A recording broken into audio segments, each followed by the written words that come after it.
ಮನಸ್ಸು ನಿನ್ನ ದೊಡ್ಡ ಶತ್ರುವು ಆಗಬಹುದು, ಮಹಾ ಗುರುವೂ ಆಗಬಹುದು. ಅದನ್ನು ನೀನು ಹೇಗೆ ನಡೆಸುತ್ತೀಯೋ ಅದೇ ನಿನ್ನ ಭವಿಷ್ಯ. ಕೃಷ್ಣನು ಹೇಳಿದರು, ಅಂದರೆ ನಮ್ಮನ್ನು ಮುರಿದು ಹಾಕುವ ಶಕ್ತಿ ನಮ್ಮ ಹೊರಗಿನ ಜನರಲ್ಲ, ಪರಿಸ್ಥಿತಿಗಳಲ್ಲ. ನಿಜವಾದ ಹೋರಾಟ ನಮ್ಮೊಳಗಿನ ಮನಸ್ಸಿನೊಂದಿಗೆ. ಮನಸ್ಸು ಗೊಂದಲದಂತಿದ್ದರೆ ಸಣ್ಣ ಸಮಸ್ಯೆಯು ದೊಡ್ಡ ಪರಿವರ್ತವಾಗುತ್ತದೆ. ಆದರೆ ಮನಸ್ಸು ಶಾಂತವಾಗಿದ್ದರೆ ದೊಡ್ಡ ಸಮಸ್ಯೆಯು ಸುಲಭವಾದ ಕೆಲಸವಾಗುತ್ತದೆ. ನಿನ್ನಲ್ಲಿ ಸಾಮರ್ಥ್ಯ ಕಡಿಮೆ ಇಲ್ಲ, ಆದರೆ ನಿನ್ನಲ್ಲಿ ನಿನ್ನ ಮೇಲಿನ ನಂಬಿಕೆ ಕುಗ್ಗಿದಾಗಲೇ ನೀನು ಸೋಲುವೆ.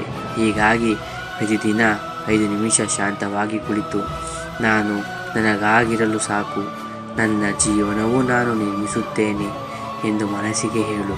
ಮನಸ್ಸನ್ನು ಗೆದ್ದವನೇ ಜಗತ್ತನ್ನು ಗೆಲ್ಲುತ್ತಾನೆ. ಕಷ್ಟ ಬಂದಾಗ ನಿಮ್ಮ ಶಕ್ತಿ ಬೆಳೆಯುತ್ತದೆ.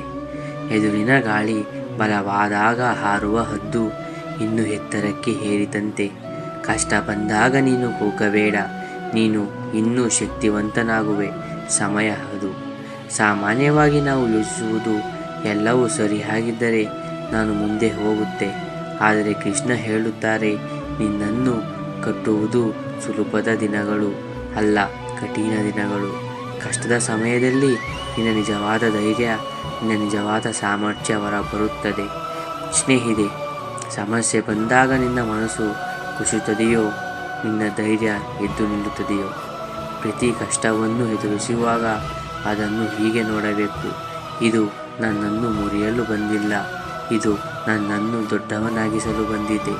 ಈ ಮನಸ್ಥಿತಿ ಬೆಳೆದರೆ ನೀನು ಯಾರೂ ಅಡಗಟ್ಟಲಾರವರು ಆಗ್ತೀಯ. ಯಾರಾದರೂ ನಿನ್ನನ್ನು ಅರ್ಥ ಮಾಡಿಕೊಳ್ಳಲಿ ಎಂದು ಬದುಕಬೇಡ. ನಿನ್ನ ಸತ್ಯವನ್ನು ನೀನು ಅರ್ಥ ಮಾಡಿಕೊಂಡರೆ ಸಾಕು. ಲೋಕವನ್ನು ತೃಪ್ತಿಪಡಿಸಲು ಪ್ರಯತ್ನಿಸಿದರೆ ನೀನು ಜೀವನವನ್ನೇ ನಿನಗಾಗಿ ದೂರವಾಗುತ್ತದೆ.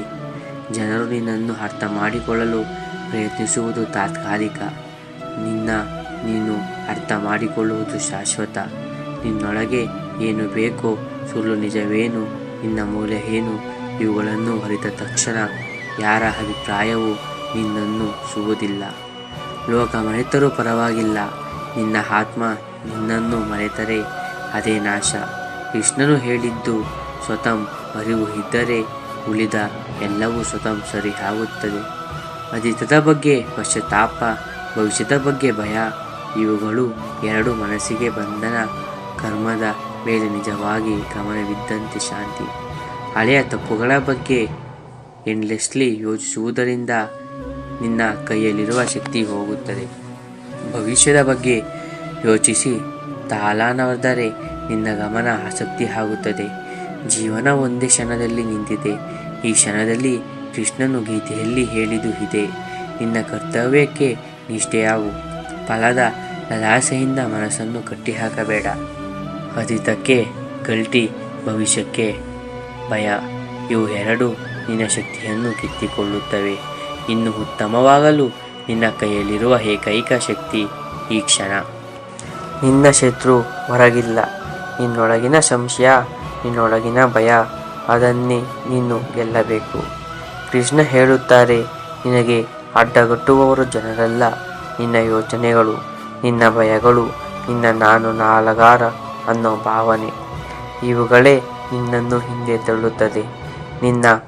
ನಿನ್ನೊಳಗೆಯೇ ಭಯ ಕಳೆದು ಹೋದರೆ ನೀನು ಆಗಿದ್ದ ಸಾಮಾನ್ಯ ವ್ಯಕ್ತಿ ಒಂದೇ ದಿನದಲ್ಲಿ ಎಕ್ಸ್ಟ್ರಾರ್ಡಿನರಿ ಆಗ್ತೀಯ. ಭಯವನ್ನು ನೋಡಿದಾಗ ಓಡಬೇಡ, ನೇರವಾಗಿ ನೋಡಿ. ನೀನು ನನಗೆ ಪಾಠ ಕೊಡಲು ಬಂದಿದ್ದೀಯಾ, ನನ್ನನ್ನು ಸೋಲಿಸಲು ಇಲ್ಲ ಎಂದು ಹೇಳಿ ಭಯ ನಿನ್ನ ಮುಂದೆ ಕುಸಿದು ಬೀಳುತ್ತದೆ. ಧನ್ಯವಾದಗಳು. ಪಾರ್ಟ್ 2 ಬೇಕು ಎಂದರೆ ಕಮೆಂಟ್ ಬಾಕ್ಸ್ನಲ್ಲಿ ಕಮೆಂಟ್ ಮಾಡಿ.